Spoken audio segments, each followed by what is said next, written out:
ਬਿਸਮਿਲ੍ਲਾਹਿਰਰਹਿਮਾਨਿਰਰਹੀਮ ਤੇ अस्सलाम वालेकुम। 8 ਫਰਵਰੀ ਪਾਕਿਸਤਾਨ ਦੇ ਵਿੱਚ ਹਫਤੇ ਦੀ ਦੁਪਹਿਰ ਤੇ ਅੱਜ ਦੇ ਪੰਜਾਬੀ ਵੀਲੌਗ 'ਚ ਚੜ੍ਹਦੇ ਤੇ ਲਹਿੰਦੇ ਪੰਜਾਬ ਦੇ ਸੱਜਣਾ ਤੇ ਮਿੱਤਰਾਂ, ਭੈਣਾਂ ਤੇ ਭਰਾਵਾਂ, ਮਾਵਾਂ ਤੇ ਬਜ਼ੁਰਗਾਂ ਨੂੰ ਲੰਡਨ ਤੋਂ ਜੀ ਆਇਆਂ ਨੂੰ। ਇਸ ਵੇਲੇ ਮੈਂ ਲੰਡਨ 'ਚ ਹਾਂ ਤੇ ਆਇਆ ਇਸ ਲਈ ਹੈ ਕਿ ਅੱਜ ਹੀ ਦੁਪਹਿਰੇ ਲੰਡਨ ਦੇ ਵੇਲੇ 2 ਵਜੇ ਦੁਪਹਿਰ ਨੂੰ ਅਸੀਂ 10 ਡਾਊਨਿੰਗ ਸਟਰੀਟ, ਜਿਹੜਾ ਕਿ ਇੱਥੋਂ ਵਲਾਇਤ ਦਾ ਜਿਹੜਾ ਵਜ਼ੀਰ ਆਜ਼ਮ ਹੈ ਉਹਦਾ ਘਰ ਹੈ, ਉਹਦੇ ਸਾਹਮਣੇ ਅਸੀਂ ਇੱਕ ਇਤਜਾਜ ਕਰਨਾ ਹੈ ਜੋ ਕੁਝ ਪਾਕਿਸਤਾਨ 'ਚ ਹੋ ਰਿਹਾ ਹੈ, ਜਿਸ ਤਰੀਕੇ ਨਾਲ ਇਮਰਾਨ ਖਾਨ ਨਾਲ ਧੱਕਾ ਕੀਤਾ ਗਿਆ, ਇਲੈਕਸ਼ਨ ਚੋਰੀ ਕੀਤਾ ਗਿਆ 8 ਫਰਵਰੀ 2024 ਨੂੰ, ਔਰ ਇਨਸਾਨੀ ਹਕੂਕ ਦੀ ਪਾਮਾਲੀ ਕੀਤੀ ਗਈ ਹੈ, ਔਰ ਹੁਣ ਸਹਾਫੀਆਂ ਦੀ ਜਾਂ ਦੂਸਰੇ ਪਾਕਿਸਤਾਨੀਆਂ ਦੀ ਪੀਕਾ ਐਕਟ ਦੇ ਨਾਲ ਜ਼ੁਬਾਨਬੰਦੀ ਕੀਤੀ ਜਾ ਰਹੀ ਹੈ ਤੇ ਅਦਾਲਤਾਂ ਦੇ ਉੱਤੇ ਕਬਜ਼ਾ ਕਰ ਲਿਆ। ਇਹਨਾਂ ਸਾਰੀਆਂ ਚੀਜ਼ਾਂ ਦੇ ਖਿਲਾਫ ਇਤਜਾਜ ਕਰਨਾ ਹੈ। ਜੇ ਤੁਸੀਂ ਲੰਡਨ ਜਾਂ ਉਹਦੇ ਗਿਰਦੋ ਨਵਾਹ 'ਚ ਹੈਗੇ ਹੋ ਤੇ 2 ਵਜੇ 2 ਤੋਂ 2:30 ਵਜੇ ਤੱਕ ਅੱਪੜ ਸਕਦੇ ਹੋ, ਮੀਨ ਅੱਧਾ ਘੰਟਾ ਅੱਗੇ ਪਿੱਛੇ ਵੀ ਹੋ ਜਾਏ ਤੇ ਖੈਰ ਹੈ। ਬਹਰਹਾਲ ਤੁਸੀਂ 2:30 ਵਜੇ ਤੱਕ ਹਰ ਸੂਰਤ ਉੱਥੇ ਅੱਪੜੋ। ਮੈਂ ਵੀ ਉੱਥੇ ਸ਼ਾਮਲ ਹੋਵਾਂਗਾ ਔਰ ਤੁਹਾਡੇ ਨਾਲ ਉੱਥੋਂ ਗੱਲਬਾਤ ਹੋਏਗੀ। ਅੱਜ ਮੈਂ ਇੱਕੋ ਦਿਨ ਵਾਸਤੇ ਇੱਥੇ ਆਇਆ ਸਾਂ। ਇਹ ਜ਼ਰਾ ਥੋੜ੍ਹੇ ਜਿਹੇ ਵੀਲਾਗਾਂ 'ਚ ਵੀ ਮਾੜੀ ਚੰਗੀ ਕਸਰ ਰਹਿ ਜਾਂਦੀ ਹੈ ਕਿਉਂਕਿ ਸਫ਼ਰ ਬੜਾ ਕਰਨਾ ਪੈਂਦਾ। ਰਾਤੀ ਬੜੀ ਲੇਟ ਵਿਹਲਾ ਹੋਇਆ ਸਫ਼ਰ ਤੋਂ ਤੇ ਹੁਣ ਸਵੇਰੇ ਉੱਠ ਕੇ ਤੇ ਤੁਹਾਡੇ ਨਾਲ ਗੱਲਬਾਤ ਹੋ ਰਹੀ ਹੈ। ਹੁਣ ਫਿਰ ਸਫ਼ਰੀ ਪੈ ਜਾਣਾ। ਇੱਥੋਂ ਮੈਂ ਜਾਣਾ ਹੈ ਨੀਦਰਲੈਂਡ, ਜਿਹਨੂੰ ਹਾਲੈਂਡ ਵੀ ਆਉਂਦੇ ਨੇ, ਉੱਥੋਂ ਦੇ ਸ਼ਹਿਰ ਐਮਸਟਰਡਮ ਦੇ ਵਿੱਚ। ਉੱਥੇ ਕੱਲ੍ਹ ਮੁਜ਼ਾਹਰਾ ਹੈ। ਹਾਂਜੀ, ਉੱਥੇ ਕੱਲ੍ਹ ਮੁਜ਼ਾਹਰਾ ਹੈ ਦੁਪਹਿਰੇ 2 ਵਜੇ, ਕੱਲ੍ਹ ਇਤਵਾਰ ਵਾਲੇ ਦਿਹਾੜੇ ਐਮਸਟਰਡਮ ਦੇ ਵਿੱਚ ਮੁਜ਼ਾਹਰਾ ਹੈ। ਅਤੇ ਜੇ ਤੁਸੀਂ ਐਮਸਟਰਡਮ ਦੇ ਲਾਗੇ ਚਾਗੇ ਹੈਗੇ ਹੋ ਤਾਂ ਉੱਥੇ ਵੀ ਤਸ਼ਰੀਫ ਲਿਆਉਣੀ ਹੈ। ਉਹ ਵੀ ਮੁਜ਼ਾਹਰਾ ਇਸੇ ਪਾਰੋਂ ਹੀ ਕੀਤਾ ਜਾ ਰਿਹਾ ਜਿਹੜਾ 8 ਫਰਵਰੀ ਨੂੰ ਪਾਕਿਸਤਾਨ 'ਚ ਇਲੈਕਸ਼ਨ ਚੋਰੀ ਕੀਤਾ ਗਿਆ। ਮੈਂ ਦੋਹਰੇ ਤੁਹਾਡੇ ਕੋਲੋਂ ਮਾਜ਼ਰਤ ਕਰਨਾ ਹੈ ਕਿ ਪਿਛਲੇ 2-4-5 ਦਿਨ ਤੋਂ ਵੀਲਾਗ ਦੇ ਵਿੱਚ ਉਹ ਤੁਹਾਨੂੰ ਜ਼ਰਾ ਥੋੜ੍ਹੀ ਜਿਹੀ ਮੇਰੇ ਵੱਲੋਂ ਗਰਜ ਨਜ਼ਰ ਨਹੀਂ ਆ ਰਹੀ ਕਿਉਂਕਿ ਸਫ਼ਰ ਫਿਰ ਥਕਾ ਦਿੰਦਾ ਅਤੇ ਵੇਲਾ ਵੀ ਅੱਗੇ ਪਿੱਛੇ ਹੋ ਜਾਂਦਾ। ਕਈ ਵਾਰੀ ਵੀਲਾਗ ਦਾ ਥੋੜ੍ਹਾ ਲੇਟ ਵੀ ਹੋ ਜਾਂਦਾ ਵੀਲਾਗ। ਤੁਹਾਨੂੰ ਪਤਾ ਹੈ ਕਿ ਅਸਲ ਕੰਮ ਤੇ ਜ਼ੁਲਮ ਦੇ ਖਿਲਾਫ ਆਵਾਜ਼ ਚੁੱਕਣਾ ਹੈ। ਉਹਦੇ ਵਾਸਤੇ ਫਿਰ ਮੈਨੂੰ ਕਰੀਆ ਫਿਰਨਾ ਪੈਂਦਾ, ਸਫ਼ਰ ਬੜਾ ਕਰਨਾ ਪੈਂਦਾ। ਤੁਸੀਂ ਵੀ ਮੇਰੇ ਸਾਥੀ ਹੋ ਸਫ਼ਰ ਦੇ ਵਿੱਚ, ਸਾਰੇ ਕਿਸੇ ਨਾ ਕਿਸੇ ਤਰੀਕੇ ਦੇ ਨਾਲ ਜ਼ਾਹਿਰ ਹੈ ਤੁਸੀਂ ਵੀ ਸਫ਼ਰ ਕਰ ਰਹੇ ਹੋ। ਤੁਸੀਂ ਅੰਗਰੇਜ਼ੀ ਵਾਲਾ ਸਫ਼ਰ ਕਰ ਰਹੇ ਹੋ, ਜੇ ਮੈਂ ਉਰਦੂ ਵਾਲਾ ਕਰ ਰਿਹਾ। ਇਸ ਲਈ ਪੇਸ਼ਗੀ ਮਾਜ਼ਰਤ ਅਤੇ ਥੋੜ੍ਹੀ ਬਹੁਤ 19-20 ਜਾਂ 19-20-21 ਉਹਦੀ ਥੋੜ੍ਹੀ ਬਹੁਤ ਮੇਰੇ ਵੱਲੋਂ ਮਾਜ਼ਰਤ ਅਤੇ ਗੁੰਜਾਇਸ਼ ਦਿਆ ਕਰੋ। ਅੱਛਾ ਜੀ, ਹੁਣ ਆਉਂਦੇ ਅੱਜ ਦੀਆਂ ਖਬਰਾਂ ਵਾਲੇ ਪਾਸੇ। ਸਭ ਤੋਂ ਪਹਿਲਾਂ ਤਾਂ ਤੁਹਾਡੇ ਸਾਹਮਣੇ ਖਬਰ ਰੱਖਣੇ ਲਾਹੌਰ ਤੋਂ। ਲਾਹੌਰ ਦੇ ਵਿੱਚ ਤੁਹਾਨੂੰ ਪਤਾ ਹੈ ਕਿ ਇਸ ਵੇਲੇ ਜਿਹੜਾ ਬੰਦਾ ਮਰੀਮ ਨਵਾਜ਼ ਦੇ ਖਿਲਾਫ ਆਵਾਜ਼ ਚੁੱਕੇ, ਚੌਧਰੀ ਉਹਨੂੰ ਚੁੱਕ ਲੈਂਦਾ।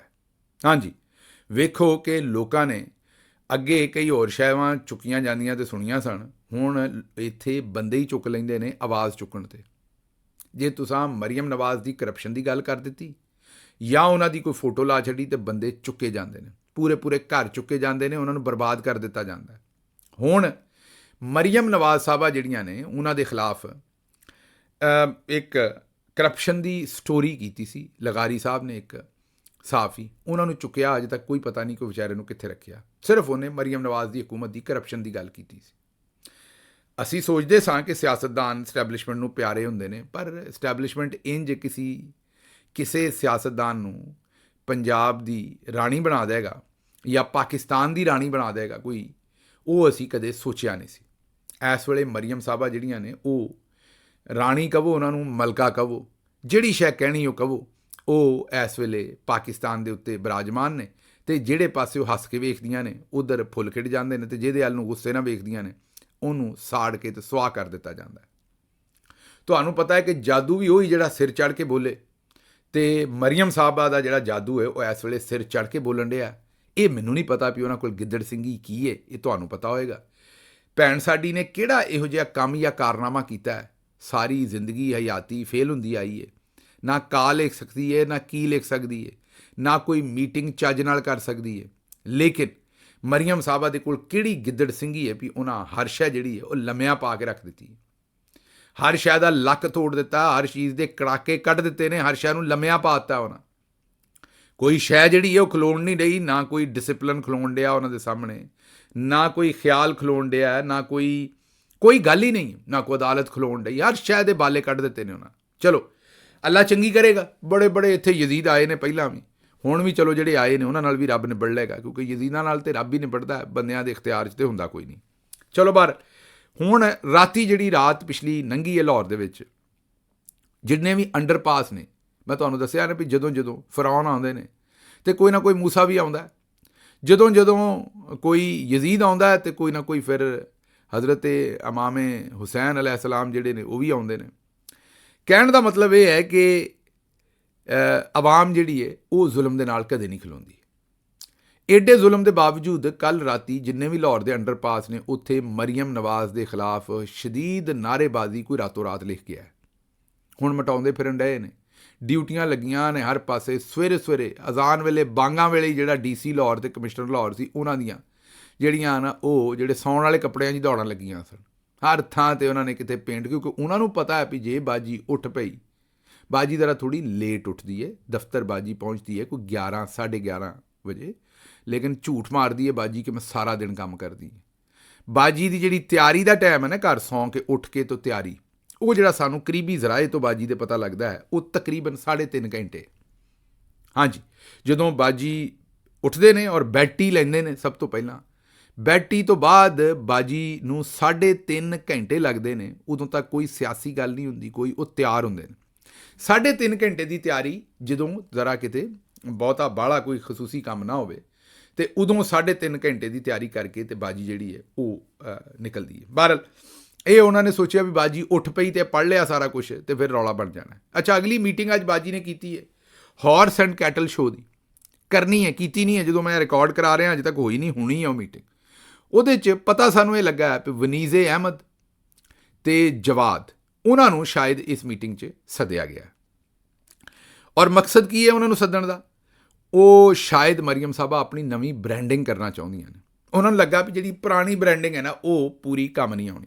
ਹੁਣ ਮੈਨੂੰ ਨਹੀਂ ਪਤਾ ਵੀ ਮਰੀਮ ਸਾਹਿਬਾ ਕੀ ਕਰਨਗੀਆਂ। ਹਾਰਸ ਐਂਡ ਕੈਟਲ ਸ਼ੋਅ ਦੇ ਵਿੱਚ ਤੇ ਤੁਹਾਨੂੰ ਪਤਾ ਹੈ ਵੀ ਇਹੋ ਜਿਹੀਆਂ ਮੱਝਾਂ ਤੇ ਗਾਈਆਂ ਲਿਆਂਦੀਆਂ ਜਾਂਦੀਆਂ ਨੇ ਜਿਹੜੀਆਂ ਬਾਹਲਾ ਦੁੱਧ ਦਿੰਦੀਆਂ ਨੇ। ਹੁਣ ਮੈਨੂੰ ਨਹੀਂ ਪਤਾ ਵੀ ਬਾਜੀ ਮਰੀਮ ਉੱਥੇ ਕੀ ਕਰਨਗੇ। ਮਤਲਬ ਕਿ ਇਹ ਹੋ ਸਕਦਾ ਹੈ ਕਿ ਉਹਨਾਂ ਨੇ ਲਾਚਾ ਪਾਇਆ ਹੋਵੇ ਔਰ ਲਾਲ ਸੂਏ ਰੰਗ ਦਾ ਜਿਹੜਾ ਉਹ ਲਾਚਾ ਹੋਵੇ ਤੇ ਪੀਲੇ ਰੰਗ ਦਾ ਸਰੋਂ ਦੇ ਫੁੱਲਾਂ ਵਰਗਾ ਕੁੜਤਾ ਹੋਵੇ ਤੇ ਹਰੇ ਰੰਗ ਦੀ ਉੱਤੇ ਚੁੰਨੀ ਹੋਵੇ ਤੇ ਉਹਨਾਂ ਝਾਂਜਰਾਂ ਵੀ ਪਾਈਆਂ ਹੋਣ ਭੈਣ ਸਾਡੀ ਨੇ ਤੇ ਵੱਡੇ ਵੱਡੇ ਕੜੇ ਤੇ ਚੂੜੀਆਂ ਵੀ ਪਾਈਆਂ ਹੋਣ ਕੱਚ ਦੀਆਂ ਤੇ ਨਾਲ ਭੜਕੀਲਾ ਕਿਸਮ ਦਾ ਮੇਕਅਪ ਕੀਤਾ ਹੋਵੇ ਤੇ ਗੁੱਤ ਲੰਮੀ ਸਾਰੀ ਪਾਈ ਹੋਵੇ ਤੇ ਭੈਣ ਸਾਡੀ ਜਿਹੜੀ ਉਹ ਗੁੱਤ ਨੂੰ ਇੱਕ ਪਾਸਿਓਂ ਇੰਜ ਫੜ ਕੇ ਹਿਲਾਉਣ ਡਈ ਹੋਵੇ ਤੇ ਦੂਜੇ ਪਾਸਿਓਂ ਉਹਨਾਂ ਨੇ ਮੱਝ ਦਾ ਜਾਂ ਗਾਈ ਦਾ ਰੱਸਾ ਫੜਿਆ ਹੋਵੇ ਤੇ ਉਹਨੂੰ ਲੈ ਕੇ ਹਾਰਸ ਐਂਡ ਕੈਟਲ ਸ਼ੋਅ 'ਚ ਆਵੇ ਤੇ ਪੰਜਾਬ ਦੀ ਜੱਟੀ ਜਾਂ ਪੰਜਾਬ ਦੀ ਗੁਜਰੀ ਬਣ ਕੇ ਤੇ ਉੱਥੇ ਜਨਾਬ ਮੱਝਾਂ ਦੇ ਬਾਰੇ ਲੋਕਾਂ ਨੂੰ ਆਗਾਹੀ ਦੇਵੇ। ਇਹ ਵੀ ਹੋ ਸਕਦਾ ਅੱਗੋਂ ਕਿ ਬਾਜੀ ਉੱਥੇ ਬਹਿ ਕੇ ਮੱਝ ਚੋ ਕੇ ਵੀ ਇਹ ਵੀ ਦੱਸੇ ਵੀ ਕਿੰਨਾ ਦੁੱਧ ਨਿਕਲਿਆ ਉਹਦੇ 'ਚੋਂ। ਹੁਣ ਤੁਸੀਂ ਆਖੋਗੇ ਵੀ ਐਵੇਂ ਡਿਪਿਕਸ਼ਨ ਐਵੇਂ ਹੀ ਮੁਖਾਲਫਤ ਹੈ ਇਸ ਲਈ ਮੈਂ ਬਾਜੀ ਦੇ ਖਿਲਾਫ ਇਹ ਸਾਰੀਆਂ ਗੱਲਾਂ ਜਿਹੜੀਆਂ ਕਰਨ ਡਿਆ। ਨਾ ਜਨਾਬ, ਇਹ ਮੇਰਾ ਕੋਈ ਹੈ। ਬਾਜੀ ਹਸਪਤਾਲ ਜਾਂਦੀ ਹੈ, ਜਿਨ੍ਹਾਂ ਫੇਲ ਕਰਕੇ ਕੱਢਿਆ ਸੀ ਮੈਡੀਕਲ ਕਾਲਜ ਵਾਲਿਆਂ ਨੇ, ਉੱਥੇ ਜਾ ਕੇ ਡਾਕਟਰ ਦਾ ਲਿਬਾਸ ਪਾ ਲੈਂਦੀ ਹੈ। ਬਾਜੀ ਪੁਲਿਸ ਵਾਲਿਆਂ ਕੋਲ ਜਾਂਦੀ, ਉੱਥੇ ਪੁਲਿਸ ਦੀ ਯੂਨੀਫਾਰਮ ਪਾ ਲੈਂਦੀ ਹੈ। ਬਾਜੀ ਜ਼ਿਮੀਂਦਾਰਾਂ ਕੋਲ ਜਾਂਦੀ ਤੇ ਛਾਲ ਮਾਰ ਕੇ ਟਰੈਕਟਰ ਤੇ ਚੜ੍ਹ ਜਾਂਦੀ ਹੈ। ਤੇ ਇਸ ਲਈ ਅਗਰ ਹਾਰਸ ਐਂਡ ਕੈਟਲ ਸ਼ੋਅ 'ਚ ਆਏਗੀ ਤੇ ਉੱਥੇ ਵੀ ਤੇ ਕੁਝ ਨਾ ਕੁਝ ਕਰੇਗੀ। ਤੇ ਮੈਨੂੰ ਤੇ ਇਹ ਪਤਾ ਹੈ, ਜਿੰਨਾ ਕਿ ਮੇਰੇ ਇਲਮ 'ਚ ਮੈਂ ਵੇਖਿਆ ਵੀ ਹੋ ਸਕਦਾ ਇਹ ਕੰਮ ਕਰੇ। ਹੁਣ ਮੈਨੂੰ ਨਹੀਂ ਪਤਾ ਕਿ ਵਨੀਜ਼ੇ ਅਹਿਮਦ ਸਾਹਿਬਾ ਜਾਂ ਦੂਜਿਆਂ ਨੂੰ ਕਿਉਂ ਸੱਦਿਆ ਗਿਆ, ਸੱਦਿਆ ਵੀ ਗਿਆ ਕਿ ਨਹੀਂ ਸੱਦਿਆ ਗਿਆ, ਕੋਈ ਕਿੰਨੇ ਰੁਪਈਏ ਦਿੱਤੇ ਗਏ ਨੇ, ਕੀ ਹੈ ਇਹ 'ਚੋਂ ਕੱਢੂ ਕੀ ਹੈ ਬਾਜੀ, ਇਹ ਮੈਨੂੰ ਨਹੀਂ ਪਤਾ। ਅੱਛਾ ਜੀ, ਅਗਲੀ ਖਬਰ ਇਹ ਹੈ ਕਿ ਖਵਾਜਾ ਆਸਿਫ ਸਾਹਿਬ ਆਂਦੇ ਨੇ ਕਿ ਇਮਰਾਨ ਖਾਨ ਚਾਹੁੰਦਾ ਹੈ ਕਿ ਉਹਨਾਂ ਨੂੰ ਦੁਬਾਰਾ ਵਜ਼ੀਰ ਆਜ਼ਮ ਬਣਾ ਦਿੱਤਾ ਜਾਏ। ਇਮਰਾਨ ਖਾਨ ਚਾਹੁੰਦਾ ਹੈ ਕਿ ਉਹਨਾਂ ਨੂੰ ਦੁਬਾਰਾ ਵਜ਼ੀਰ ਆਜ਼ਮ ਬਣਾ ਦਿੱਤਾ ਜਾਏ। ਅੱਛਾ ਜੀ, ਇਹ ਜਾਂ ਤੇ ਪੜ੍ਹੇ ਲਿਖੇ ਨਹੀਂ ਜਾਂ ਆਵਾਮ ਨੂੰ ਬਿਲਕੁਲ ਹੀ ਬੇਵਕੂਫ ਸਮਝਦੇ ਨੇ। ਉਹ ਬਈ ਇਮਰਾਨ ਖਾਨ ਨਹੀਂ ਚਾਹੁੰਦਾ, ਉਹ ਖੋਚਲ ਜੀ ਇਮਰਾਨ ਖਾਨ ਨਹੀਂ ਚਾਹੁੰਦਾ, ਇਹ ਆਵਾਮ ਦੀ ਪਬਲਿਕ ਚਾਹੁੰਦੀ ਹੈ। 90% ਆਵਾਮ ਨੇ ਉਹਨੂੰ ਵੋਟ ਦਿੱਤੇ ਨੇ, 180 ਸੀਟਾਂ ਉਹਨੂੰ ਦਿੱਤੀਆਂ ਨੇ। ਇਹ ਆਵਾਮ ਦਾ ਫੈਸਲਾ ਹੈ, ਉਹਨਾਂ ਦਾ ਵਜ਼ੀਰ ਆਜ਼ਮ ਉਹੀ ਹੈ। ਉਹ ਚਾਹੁੰਦਾ ਨਹੀਂ, ਉਹ ਵਜ਼ੀਰ ਆਜ਼ਮ ਹੈਗਾ। ਆਹੋ, ਉਹਦਾ ਕਿੱਲਾ ਠੁਕਿਆ ਤੇ ਉਹ ਤੁਹਾਨੂੰ ਪੀੜ ਕਰਦਾ। ਜਿਹੜਾ ਉਹਦਾ ਕਿੱਲਾ ਠੁਕਿਆ ਉਹ ਤੁਹਾਡੇ ਕੋਲ ਬਰਦਾਸ਼ਤ ਨਹੀਂ ਹੁੰਦਾ। ਆਵਾਮ ਨੇ ਉਹਦਾ ਕਿੱਲਾ ਠੋਕਿਆ, ਆਵਾਮ ਨੇ ਤੁਹਾਡੀ ਮੁੰਝ ਦਲ ਕੇ ਰੱਖ ਦਿੱਤੀ ਹੈ ਤੇ ਤੁਹਾਨੂੰ ਸਮਝ ਨਹੀਂ ਆਉਂਦੀ, ਤੁਹਾਡੀਆਂ ਨਿਕਲਦੀਆਂ ਨੇ ਚੀਕਾਂ। ਕਦੀ ਸਮਝਦੇ ਹੋ ਨਾ, ਜਿਸ ਵੇਲੇ ਮੇਰਾ ਮਤਲਬ ਹੈ ਵੀ ਟਰੱਕ ਥੱਲੇ ਕੋਈ ਸ਼ੈ ਆ ਜਾਂਦੀ ਹੈ, ਸਮਝਦੇ ਹੋ ਨਾ, ਤੁਹਾਡੇ ਨਾਲ ਉਹ ਹੋਇਆ, ਸਵਾਦ ਲੈਂਦੇ ਆ। ਬਹਰਲ ਮਕਸਦ ਇਹ ਹੈ ਵੀ ਸਵਾਦ ਤੇ ਤੁਸੀਂ ਲੈਣ ਦੀ ਕੋਸ਼ਿਸ਼ ਮੁਕੰਮਲ ਕੀਤੀ ਹੈ ਤੇ ਹੁਣ ਕੰਮ ਤੁਹਾਡਾ ਗਿਆ ਫਸ। ਹੁਣ ਤੁਹਾਡੇ ਕੋਲੋਂ ਇਹ ਸ਼ੈ ਜਿਹਦੇ ਨਾਲ ਸਵਾਦ ਲੈ ਰਹੇ ਸੋ ਹੈ ਹਕੂਮਤ ਜਿਹੜੀ ਹੈ, ਉਹ ਤੁਹਾਡੇ ਕੋਲੋਂ ਹੁਣ ਪੱਲਿਓਂ ਨਿਕਲਦੀ ਨਹੀਂ। ਇਹਨਾਂ ਦਾ ਦਿਲ ਇਹ ਸੀ ਇਲੈਕਸ਼ਨ ਤੋਂ ਬਾਅਦ, ਇਹ ਤੁਹਾਨੂੰ ਛੋਟਾ ਜਿਹਾ ਇੱਕ ਲਤੀਫਾ ਸੁਣਾ ਦੇਣਾ, ਸਮਝਣਾ ਤੁਸੀਂ ਆਪੇ ਹੀ ਹੈ। ਇਹਨਾਂ ਦਾ ਦਿਲ ਇਹ ਸੀ ਕਿ ਇਹਨਾਂ ਨੇ ਇਹਨਾਂ ਦਾ ਦਿਲ ਇਹ ਸੀ ਕਿ ਅਸੀਂ ਜਿਹੜਾ ਨਾ ਉਹ ਪੰਜਾਬ ਦੀ ਹਕੂਮਤ ਨਾ ਲਈਏ ਤੇ ਸਿਰਫ ਫੈਡਰਲ ਹਕੂਮਤ, ਆਪਣਾ ਪੰਜਾਬ ਦੀ ਹਕੂਮਤ ਲਈਏ ਤੇ ਫੈਡਰਲ ਹਕੂਮਤ ਨਾ ਲਈਏ। ਜਿਸ ਵੇਲੇ ਇਲੈਕਸ਼ਨ ਹੋ ਗਏ ਤੇ ਜਨਰਲ ਸਾਹਿਬ ਕੋਲ ਗਏ, ਇਹਨਾਂ ਆਖਿਆ ਵੀ ਜਨਾਬ ਅਸੀਂ ਜਿਹੜਾ ਨਾ ਉਹ ਮਰਜ਼ੀ ਦਾ ਫਰੂਟ ਚੁੱਕਣਾ ਰੇਹੜੀ ਤੋਂ, ਅਸੀਂ ਮਰਜ਼ੀ ਦਾ ਫਰੂਟ ਚੁੱਕਣਾ ਰੇਹੜੀ ਤੋਂ ਲੈਂਦੇ ਨਾ ਲੋਕ ਫਰੂਟ, ਜਿਵੇਂ ਇਹਨਾਂ ਆਖਿਆ ਮਰਜ਼ੀ ਦਾ ਫਰੂਟ ਚੁੱਕਣਾ। ਉਹਨਾਂ ਕਿਹਾ ਵੀ ਉਹ ਕਿਉਂ? ਇਹਨਾਂ ਕਿਹਾ ਜੀ ਅਸੀਂ ਸਿਰਫ ਪੰਜਾਬ ਦੀ, ਪੰਜਾਬ 'ਚ ਸਾਰਾ ਮਾਲ ਪਾਣੀ ਹੈ ਨਾ, ਵਜ਼ੀਰ ਆਲਾ ਪੰਜਾਬ ਹੀ ਅਸਲ ਦੇ ਵਿੱਚ ਗੇਮ ਹੈ ਸਾਰੀ। ਵਜ਼ੀਰ ਆਜ਼ਮ ਨੇ ਤੁਹਾਨੂੰ ਦੱਸਿਆ ਵੀ ਉਹ ਸਪਾਰਕਲ ਛੋਟੂ ਵਿਚਾਰਾ ਕੁਰਸੀ ਕਦੀ ਉੱਤੇ ਕਰਾ ਲੈਂਦਾ, ਕਦੀ ਥੱਲੇ ਕਰਾ ਲੈਂਦਾ, ਉਹਦਾ ਤਾਂ ਇੰਨਾ ਕੀ ਕੰਮ ਹੈ। ਇਹਨਾਂ ਆਖਿਆ ਜੀ ਅਸੀਂ ਫੈਡਰਲ ਹਕੂਮਤ ਨਹੀਂ ਲੈਣੀ। ਇਹ ਪਿਓ ਧੀ ਨੇ ਫੈਸਲਾ ਕੀਤਾ, ਨਾਲ ਇਹਨਾਂ ਦੇ ਆ ਜਿਹੜੇ ਖਵਾਜਾ ਆਸਿਫ ਵਰਗੇ ਕੋਈ ਜਬਰਾਨ ਸਨ, ਇਹ ਗਏ। ਇਹਨਾਂ ਆਖਿਆ ਅਸੀਂ ਵਫਾਕੀ ਹਕੂਮਤ ਨਹੀਂ ਲੈਣੀ। ਸ਼ਬਾਜ਼ ਸ਼ਰੀਫ ਤੇ ਚਾਹੁੰਦਾ ਸੀ, ਪਰ ਉਹ ਮੂੰਹ 'ਚ ਘੁੰਗਣੀਆਂ ਪਾ ਕੇ ਉੱਥੇ ਬੈਠਾ ਰਿਹਾ। ਉਹਦਾ ਤਾਂ ਦਿਲ ਸੀ, ਉਹਦੀ ਤਾਂ ਸੈਟਿੰਗ ਹੋਈ ਸੀ ਪਹਿਲਾਂ ਦੀ ਵੀ ਲੈਣੀ ਹੈ। ਇਹਨਾਂ ਕਿਹਾ ਜੀ ਸਾਨੂੰ ਪੰਜਾਬ ਦੀ ਹਕੂਮਤ ਦੇ ਦਿਓ, ਅਸੀਂ ਵਫਾਕੀ ਹਕੂਮਤ ਨਹੀਂ ਲੈਣੀ। ਇੰਝ ਹੀ ਉਹਨਾਂ ਨੇ ਅੱਗੋਂ ਹੀ ਜਵਾਬ ਦਿੱਤਾ, ਜਿਵੇਂ ਤੁਸੀਂ ਇਹ ਸਮਝੋ ਵੀ ਇਹ ਫਰੂਟ ਵਾਲੀ ਰੇਹੜੀ 'ਤੇ ਗਏ ਅਤੇ ਉੱਥੋਂ ਇਹਨਾਂ ਆਖਿਆ ਵੀ ਮਰਜ਼ੀ ਦਾ ਫਰੂਟ ਲੈਣਾ। ਅਗਲੇ ਨੇ ਕਿਹਾ ਕਿਹੜਾ? ਅਤੇ ਇਹਨਾਂ ਕੇਲੇ ਚੁੱਕੇ ਅਤੇ ਤੁਰ ਪਏ। ਪਿੱਛੋਂ ਉਹਨੇ ਆਵਾਜ਼ ਦਿੱਤੀ, ਉਹਨੇ ਕਿਹਾ ਮੇਰੀ ਗੱਲ ਸੁਣ, ਇਹ ਜਿਹੜੇ ਤੂੰ 100 ਕੇਲੇ ਚੁੱਕੇ ਨੇ ਨਾ ਪੁੱਤਰ, ਇਹ ਹਰ ਕੇਲੇ ਨਾਲ 2-2 ਮਾਲਟੇ ਵੀ ਚੁੱਕਣੇ ਪੈਣੇ ਨੇ।